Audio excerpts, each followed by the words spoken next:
Yo YouTube, welcome. This is a video for Tuesday the 21st of November. It is not Tuesday today, obviously. It's actually Thursday today. I've had a bit of a grind of a week, and I finished quite late the last two nights and not been able to do my videos at the end of each day. So I've had to do some notes to remind myself what I did on Tuesday, because 2 days ago is like a foreign land to me. I have no idea what I did. My memory is so bad. So I've got my notes, I've got some daylight. Oh, I don't have a microphone working at the moment. Don't know why. It's playing up.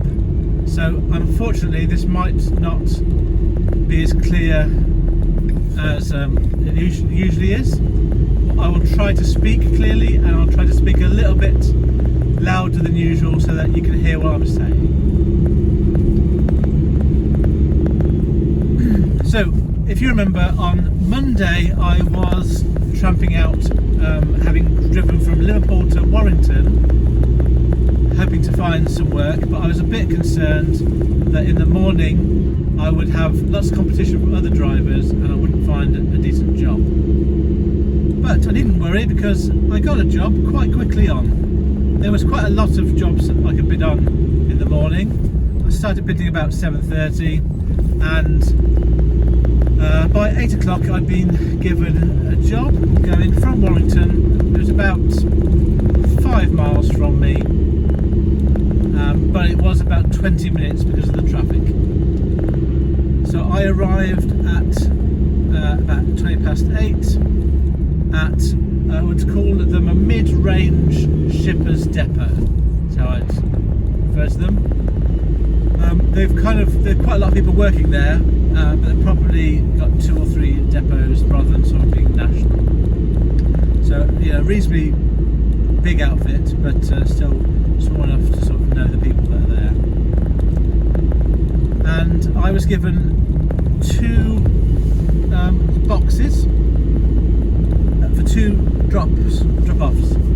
One was going to Leyland, which is a PR postcode, and one was going to Burnley. And it was around about 54 miles loaded, and I bid £60 for that small van job. And I got that. I was very pleased for it. So by the time I got to the pickup point, I said it was 8:20. I took the 2 loads to Leyland and then Burnley, and then I was finished and ready to look for another job at 10:40. And I was in Burnley, and I felt that it would be quite easy to find a job from there on the CX. My strategy, whenever I get somewhere for the first time and I have to find a job on the CX, is reasonably consistent.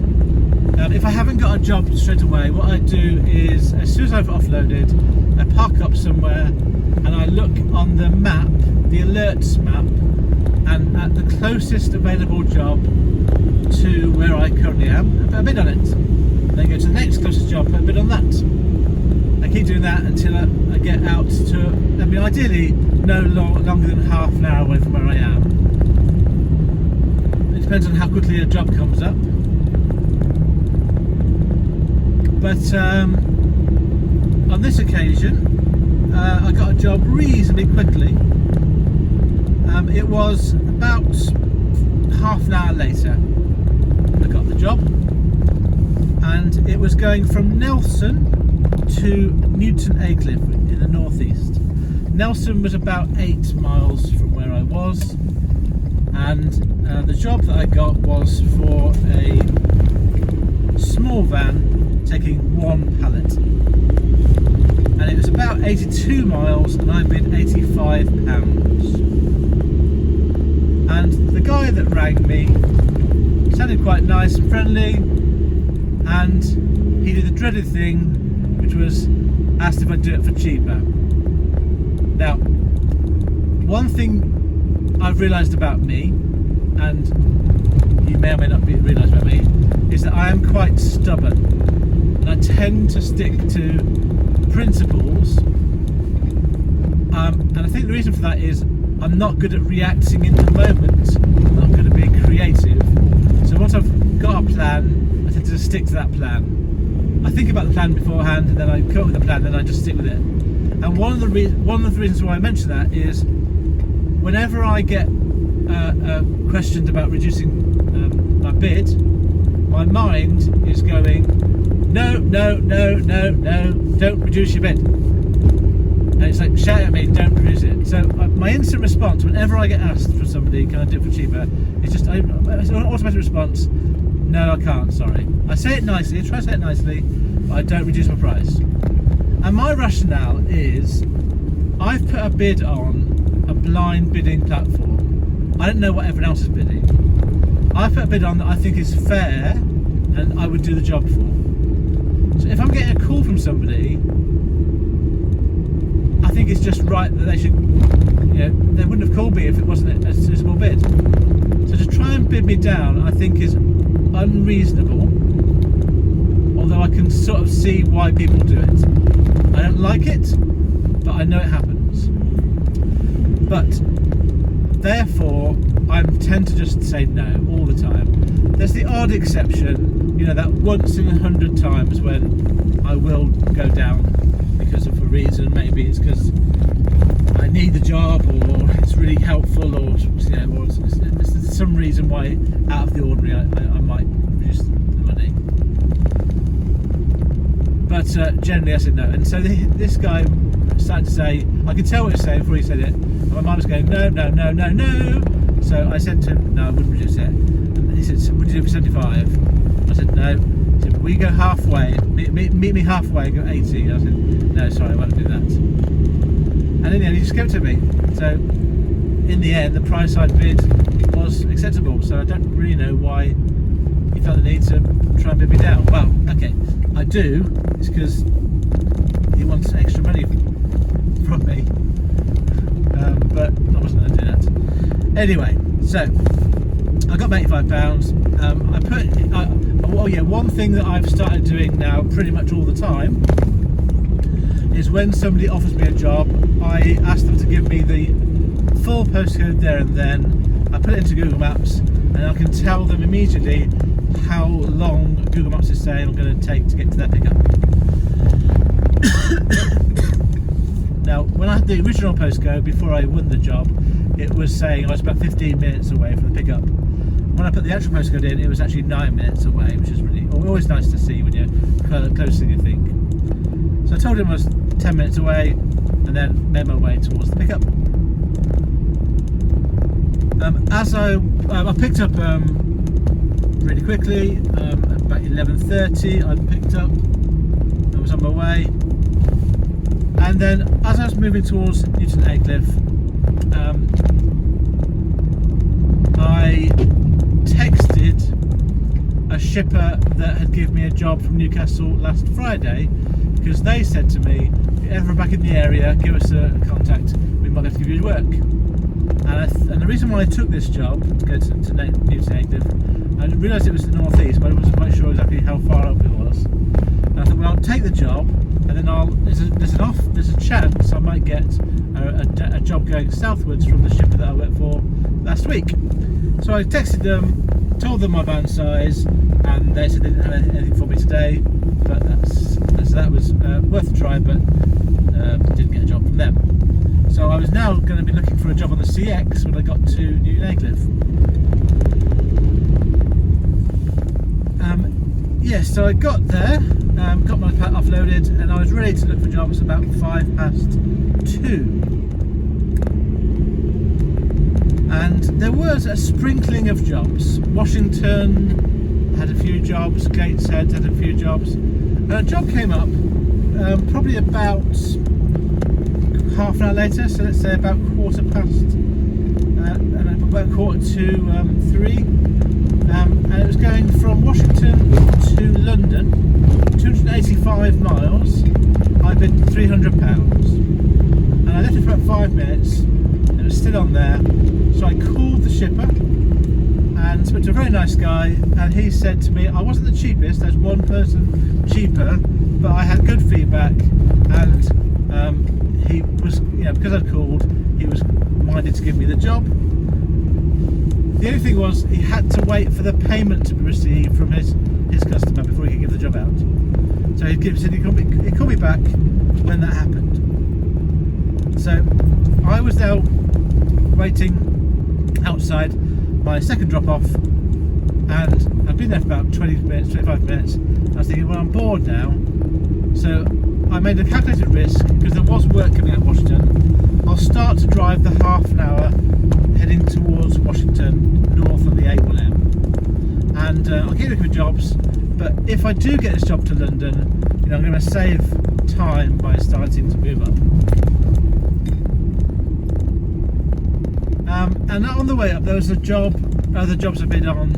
There's a job bidding that I've been on from Middlesbrough area, and I got to sort of a junction off the A1 where I had to go east to Middlesbrough if I was going to get a job, or carry on going north. So I went. I went west to Anasda, used the toilet, and then had a little break. And I was a bit stuck now because I hadn't been given the job to London, and it was about 20 minutes later now, 15 minutes later, and I thought I'm probably not going to get that. So I bid on other jobs and wasn't getting anything. Eventually the job to London got cancelled off the CX, so I knew that definitely wasn't it. So now I was sort of in the middle of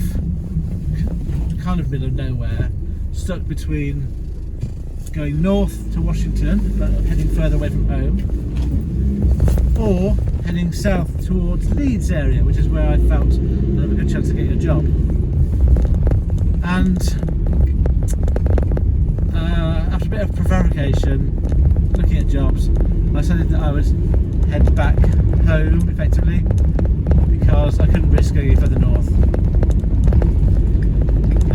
And I really couldn't find a job. So I started heading south and got back to Newton Aycliffe effectively, when a job came up that I'd bid on, going from Ossett to Hull. Ossett was about 55 minutes away from where I was, and I got a call from the shipper offering me that job, and that call came in at 4:25. Now I had finished my previous job at 2:05.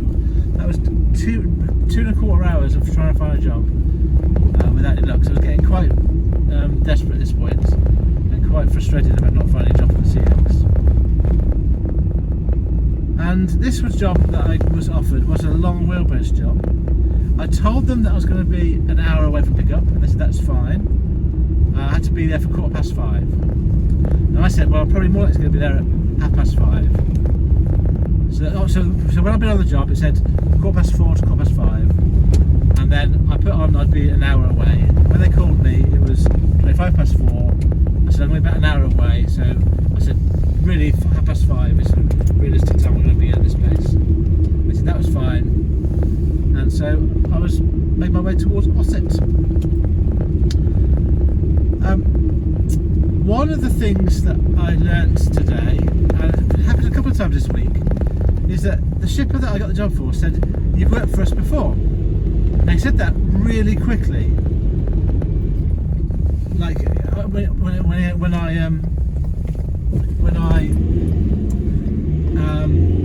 picked up the phone, he said almost immediately, "Oh, you've done this job before for us. You've done a job for us before." And so this happened twice, and I've realised now that shippers somehow can really quickly see when you've done a job for them, which is actually quite useful when you've done this job for a while, because as you bid on jobs, shippers are going to know that they've given that job to you before or worked with you before. So the longer you do this job, the more shippers you work for, that does give you a bit of an edge over brand new drivers. And it's happened to me twice this week, where a shipper has said to me words to the effect of, "You've done work for us before, done this job before." And obviously, if you've got good feedback, and the shippers will know if they've liked you from before. So it's you've got a better chance of getting a job, which you went with before if you do a good job. I'm trying to do this road up a hill and do my video, which is not working very well. I wouldn't usually be this bad at driving, honestly. Maybe a bit. So where was I? Yeah, so I was picking up. So I was on my way to pick up this load. It was 72 miles, £75, as I said, for a long wheelbase. So really, that saved my day having that job. And I want to say at this point that it's happened to me a few times now, where having a long wheelbase van has really saved me when I can't find work off the CX. And I think if you're new to this and you haven't started yet, I would definitely consider you getting a long wheelbase van as your first van. It does depend on your area. There are certain areas of the country where you don't need a long wheelbase van. You can work with a small van happily all day, and you can make good money. Make a living at least, providing you do all the other things that are sensible about running your own business. But I live in an area which is a bit more remote, and I often get my first job of the day is a long wheelbase job, which is getting decent money, over £1 a mile, so 120, 125 pence a mile. I try and get for my long wheelbase work, and if I can do sort of 2 pallets is kind of the average, I would say, for my long wheelbase work. I very often get 3 pallets. It sometimes happens, but not very often. And the other option is long stuff, sort of 3.5 metre stuff. I can get in my van quite easily, which tends to come on long wheelbase work. So if you are thinking about starting and you don't know what van to get, if you're in a quieter area, I've found that having a long wheelbase van has saved me, like it did on Tuesday. If I hadn't got that job, it was 2 quite heavy pallets, so it was sort of about 1,000 kilograms, about a tonne in total, the two pallets. And without that job, that £75 on Tuesday, it would have been a disastrous day. So it really did save me. So I'm on my way to Ossett. I get stuck in traffic on the motorway, and I ring the shipper and say I'm going to be at the pickup place at 5:45 now because of traffic. And they said, thanks for letting us know, that's fine, we understand that sometimes traffic does get in the way. And it was, this is going to be obviously 5:30 now on the motorway, traffic is really busy. I did get to my pickup place at 2:15, and when I got there, they didn't care less what time I arrived. It was a big manufacturing place, they're open all day, and I could have been there any time, they wouldn't have really minded. It was quite busy, people coming and going. There's a van in front of me, and then I got loaded up, after a bit of a wait. So all's well that ends well, as they say. And so I was now on my way to Hull. It was around about an hour and a half's journey. I did take a longer route round because there was an accident on the most direct route. I ended up going up via York, coming in to Hull, sort of the north side. The motorway going directly was congested. And yeah, so I got to my delivery place and dropped off. Had to wait for a little bit. Oh yes, it was really hard to find because it's dark. Although it's a big factory, I was in a state.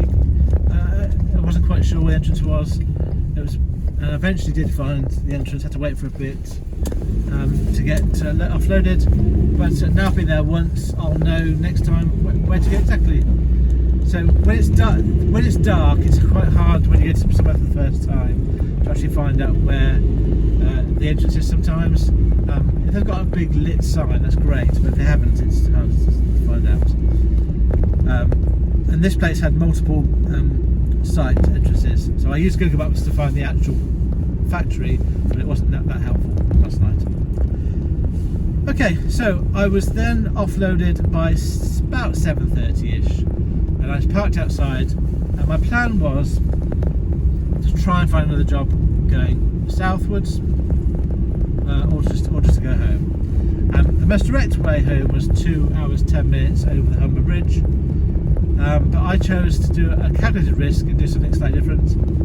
I chose to go west, heading towards Leeds out of Hull, hoping I might pick up some sort of late night job out of Leeds, going perhaps to London like I did the other day, or from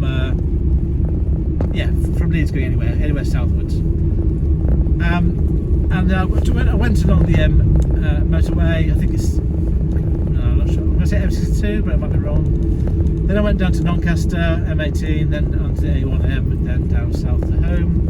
And at no point, at any point along that trip, was there any CX job at all. Even, often you get one that's behind you, you're leaving, like in Hull, you leave Hull 10 minutes and then behind you there's a job. There was absolutely no job at any point. So I just went home, 2.5 hours, got home at 11 o'clock, I think.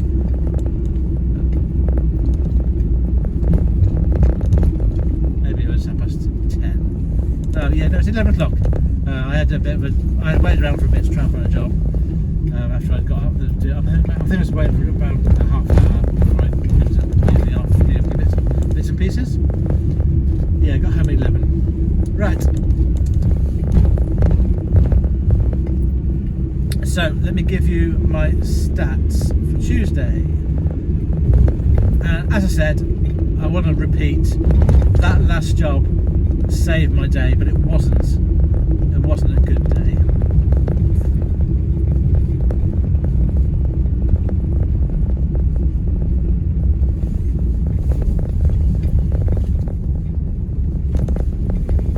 My phone's playing up.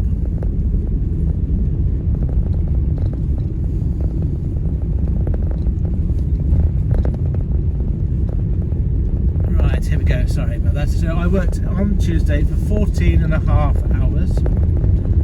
I drove for 445 miles, 445. My average fuel this week is 15.34 pence per mile that I drive. I earned gross £220, 220. That was the 3 jobs, the £60 from Warrington to Leyland and Burnley, the 2 drop-offs. £85 from Nelson to Newton Aycliffe. And then £75 from Ossett to Hull. And that means after fuel I earned, the fuel was £68.27, and that means after fuel I earned £152, 152. So not a good day. It was a grind. I felt I earned that money. Before I go for Tuesday, I've got a couple of things I wanted to share with you. One thing that I've learnt.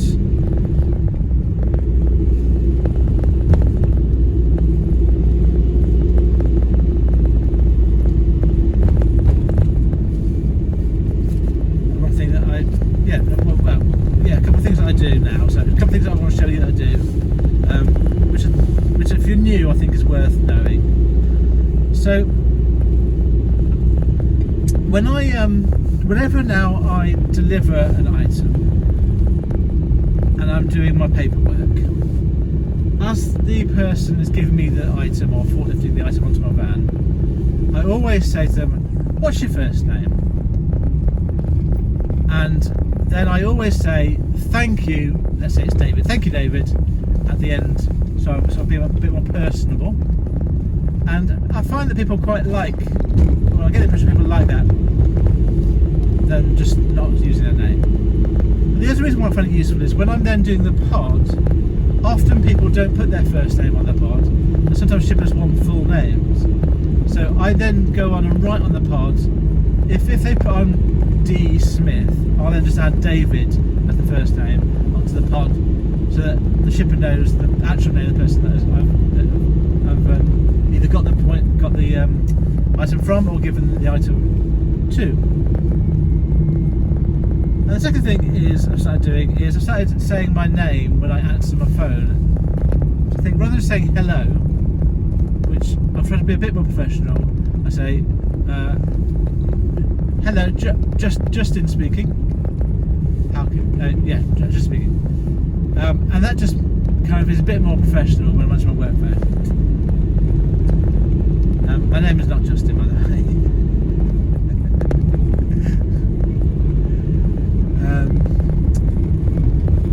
Yeah, so there's those two things I want to share with you, and I thought it was just worth sharing that in a video. Okay, right, so let me bring this to a close then. Yeah, bring it to a close. Thank you for watching. I hope that you're doing well. It is tough on the CX at the moment. I think I've seen a few YouTube videos that say the same, and I do think it's tough to earn a living after CX only. I said YouTube then, didn't I? I'm not earning a living off YouTube at all. That's not the point of doing this. So earning a living off CX, I'm finding it is difficult at the moment. I am trying to really put the hours in, really try to put the effort in, and this week is proving to be quite tough, to be fair. So I have an idea about why that might be, but I'll say that in my next video. Right, I hope you're successful, however you define that term. Thank you for listening to my video. Farewell.